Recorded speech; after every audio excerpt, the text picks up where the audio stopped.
Hello movie lovers, నమస్తే, welcome to సినీ దావత్. మన టాలీవుడ్ లో ఒక డైరెక్టర్ ఉన్నారండి. ఆయనతో సినిమా చేస్తే పాన్ ఇండియా స్టార్ అయిపోతారు, బాక్స్ ఆఫీస్ బద్దలైపోతుంది. ఆయన మరెవరో కాదు, మన దర్శక ధీరుడు రాజమౌళి గారు. కానీ జక్కన్నతో సినిమా చేసిన ఏ హీరోకైనా ఆ తర్వాత వచ్చే సినిమా ఖచ్చితంగా ఫ్లాప్ అవుతుంది. దాదాపు 20 ఏళ్లుగా టాలీవుడ్ ని భయపెడుతున్న ఈ రాజమౌళి సెంటిమెంటే హీరోలని దెబ్బతీసింది. అసలు ఎలా, ఎందుకు, ఏం జరుగుతుంది ఈ వీడియోలో డీటెయిల్డ్గా చూద్దాం. అంటే ఇది నిజంగా సెంటిమెంటా, ఏంటి పరిస్థితి అని. ఫర్ ఎగ్జాంపుల్, జూనియర్ ఎన్టీఆర్ గారు రాజమౌళి గారితో తారక్ కెరీర్ లో ఫస్ట్ హిట్ స్టూడెంట్ నెంబర్ 1. ఆ వెంటనే వచ్చిన సుబ్బు డిజాస్టర్ గా మారింది. ఆ తర్వాత సింహాద్రి లాంటి ఇండస్ట్రీ హిట్. ఆ తర్వాత కూడా భారీ అంచనాలతో వచ్చిన ఆంధ్ర వాళ్ళ ఫ్లాప్ అయింది. మళ్ళీ చూసుకుందాం మూడో సినిమా యమదొంగ. ఆ యమదొంగ లాంటి బ్లాక్ బస్టర్ తర్వాత వచ్చిన కంట్రీ సినిమా కూడా నిరాశపరిచింది. ఇక ప్రభాస్ గారు, ఎస్, ఛత్రపతితో ప్రభాస్ కి మాస్ ఇమేజ్ ని ఇచ్చారు మన జక్కన్న. కానీ ఆ వెంటనే వచ్చిన పౌర్ణమి సినిమా బాక్స్ ఆఫీస్ దగ్గర బోల్తా కొట్టింది. ఇక బాహుబలి 1 and 2తో గ్లోబల్ స్టార్ గా అయిన ప్రభాస్ గారికి ఆ వెంటనే వచ్చిన సాహో ఇంకా రాధేశ్యామ్, ఈ 2 సినిమాలు డిజాస్టర్ గా మారాయి. ఇక రవితేజ అన్న గురించి చూసుకుందాం. అంటే రవితేజ అన్న జక్కన కాంబినేషన్. విక్రమార్కుడు అనే సినిమాతో మాస్ మహారాజాకి సాలిడ్ హిట్ ఇస్తే ఆ తర్వాత వచ్చిన ఖతర్నాక్ అట్టర్ ఫ్లాప్.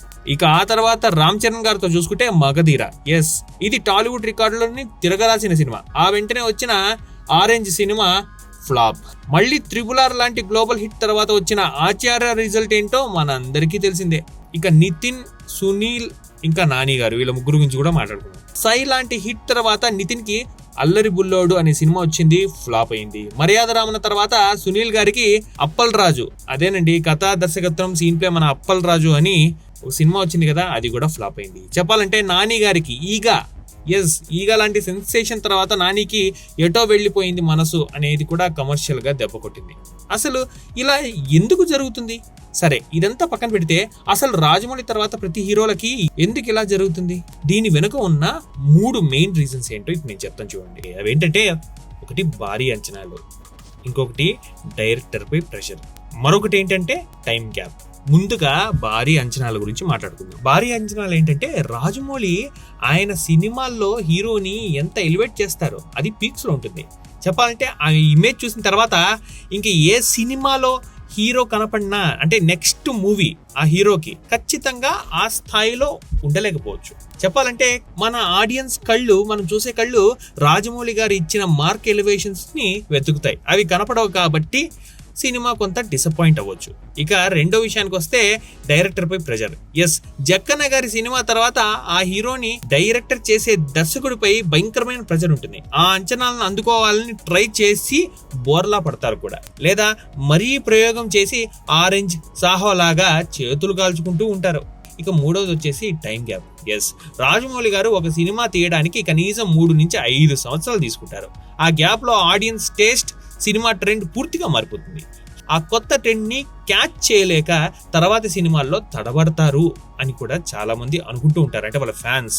అయితే ఈ 20 ఏళ్ల సెంటిమెంట్ ని ఎన్టీఆర్ తన దేవర సినిమాతో రీసెంట్ గా బ్రేక్ చేసి రికార్డు సృష్టించాడు. అయితే మీరందరూ అనుకోవచ్చు, 20 ఏళ్ల తర్వాత ఈ సెంటిమెంట్ ని మన ఎన్టీఆర్ గారు బ్రేక్ చేశారండి దేవరాతో. ఎస్, అది చేశారని చెప్పుకోవాలి. బట్ త్రిబుల్-ఆర్ అంత రేంజ్ లో ఎన్టీఆర్ గారిని అందరూ అనుకోలేదండి కదా. సో చూద్దాం.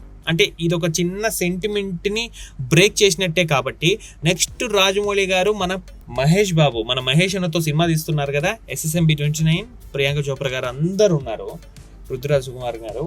చూద్దాం, ఈ సినిమా తర్వాత మహేష్ అన్నకి బ్లాక్ బస్టర్ హిట్ పడుతుంది. ఈ సినిమా కూడా ఈ సినిమా గురించి నేను చెప్పాలా, ఎలాగో ఇది బ్లాక్ బస్టరే. ఇది పేపర్ మీద పడినప్పుడు ఇది రాజమౌళి గారు ఇంకా మన మహేష్ అన్న వీళ్ళిద్దరు కాంబినేషన్ అన్నప్పుడే ఈ సినిమా హిట్ అండి. చూద్దాం. Thank you.